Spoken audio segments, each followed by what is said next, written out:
My next picture is going to be another cycle. This one is called the Krebs cycle. And again, sometimes I forget to label stuff. This is glycolysis. Maybe I should label that.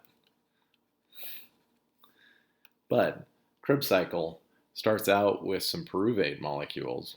Again, that pyruvate has 3 carbons. So I might put that behind it so I know that. But otherwise, this pyruvate is going to be turned into a 2-carbon molecule in my very first step. And this is going to be a common theme. Every time you drop a carbon, every time you lose a carbon, it doesn't just disappear. Matter can't be created or destroyed. It actually is going to be kicked out as a carbon dioxide molecule. So that's where the carbon dioxide that you breathe out comes from, is this Krebs cycle that's happening in your mitochondria. So CO2 is going to be formed as I drop from 3 to 2. Dropping from 3 to 2 is catabolic. So I should power something that's anabolic. I should catch some energy, and I'm going to make one more of those NADH molecules right here from an NAD+. So again, one step at a time, this first reaction, 3 carbons drops down to 2. I caught some energy in NADH, and I kicked out some CO2. My next step is I'm going to take this 2-carbon molecule, and I'm going to add this thing called a coenzyme, and it's called coenzyme A, to that 2-carbon molecule to make a complex. So that CoA and this 2-carbon molecule are going to create a complex. So I'm just binding these 2 things together. This thing has a name in your notes. It's called the acetyl CoA, but I like to be able to see those 2 carbons, so I don't really write that acetyl very often, but that's the name for it. This 2 carbons needs to be added to 4 carbons over here to make 6 carbons total, right? So I'm supposed to get from here to here. I need these 2 carbons, so they're going to be coming in, right? But at the same time, once that coenzyme is done, its only job is to link this 4-carbon molecule to a 2-carbon molecule to make a 6-carbon molecule. Once it's done, it's going to get kicked back out, and it's going to go find another 2-carbon molecule and add it to another 4-carbon molecule. So this little area down here is actually a cycle in and of itself. This coenzyme, its job is to keep finding more and more of these 2-carbon molecules and add them to 4-carbon molecules to make 6. My 6-carbon molecule here is actually called citric acid, and I only put that in there because you're familiar with it. That's that acid in citrus fruits like oranges, limes, lemons, things like that. Citric acid is very sour, right? A powdered version of that is found on a warhead, a really sour candy, right? But it's just a molecule that's in this process. Your mitochondria don't have taste buds, so they don't care that it's sour, but it's just part of, it's one molecule, a major molecule in this cycle. So actually sometimes this is called the citric acid cycle instead of the Krebs cycle. The scientist who discovered this cycle was named Krebs, which is why we use that name a lot of the time. But it's also referred to as the citric acid cycle sometimes, so that's why. Otherwise, next step, 6 carbons is going to turn into 5, right? Again, anytime I lose a carbon, it's not just magic. It doesn't just disappear. I kick out a carbon dioxide, and I should also, in an exothermic reaction like that, catabolic reaction, power the production of something. I'm going to make an energy molecule here again. I'm going to make another NADH. I'm an NAD+. My next step, 5 drops down to 4. And again, if I lose a carbon, got to kick out a carbon dioxide. This time, though, I'm going to catch energy in an NADH. Make that from an NAD+. But I'm also going to catch some energy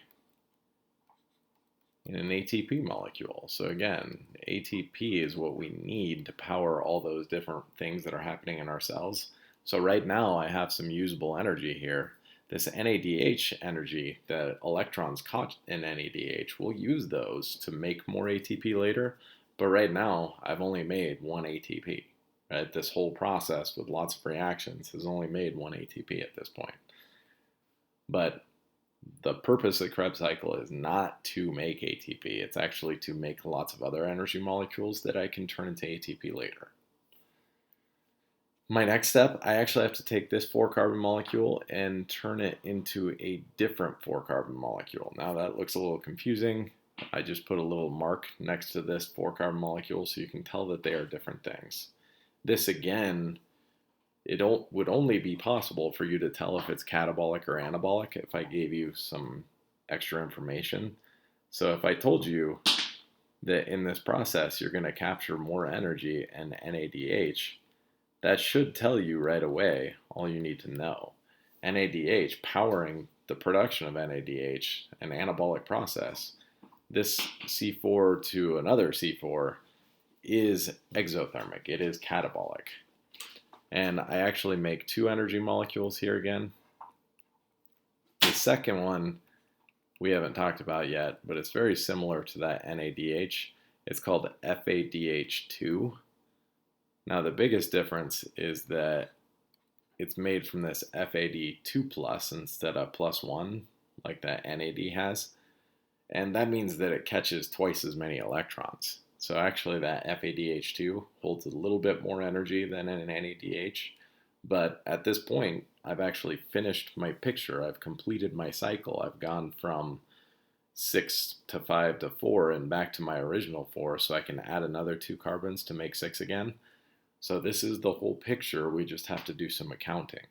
At the end of the Krebs cycle, I make lots of high energy molecules, right? I actually make NADH here, here, here, and here. And technically, from the very beginning, per glucose, I actually have 2 pyruvates per glucose. So one thing I'm going to go through and do, if you could use a different color, that's great, but if you don't, it doesn't matter, because everything just essentially gets doubled with 2 pyruvates per glucose. And since I'm worried about per glucose, how much is produced overall, I just need to put a little 2 in front of almost everything throughout this entire cycle. I would have done that from the beginning, but it would have been a little bit more confusing at that time. So I just waited until the end. But once I have 2s in front of everything, I can do my accounting like I was talking about. I actually have 2, 4, 6, 8 NADH molecules at this point. I can't forget that I actually did make an NADH molecule over here. And this is also supposed to be a 2. I just forgot that originally, so I'll just add that real quick. But 2 more there means that I actually have 10 NADH molecules by the end of the Krebs cycle. I also caught energy in this FADH2 molecule, and I have 2 of those. So I want those things listed so I know what I get to use later, because I'm going to use electrons in those in my electron transport. Otherwise, I also had other products, right? Remember those carbon dioxides I was kicking out? Per glucose, I have 6 carbon dioxides that are going to be kicked out overall, but that should make sense, because if I go all the way back here, I have 6 carbons in glucose, right? I'm going to end up with 6 carbon dioxides for a reason. Conservation of mass, right?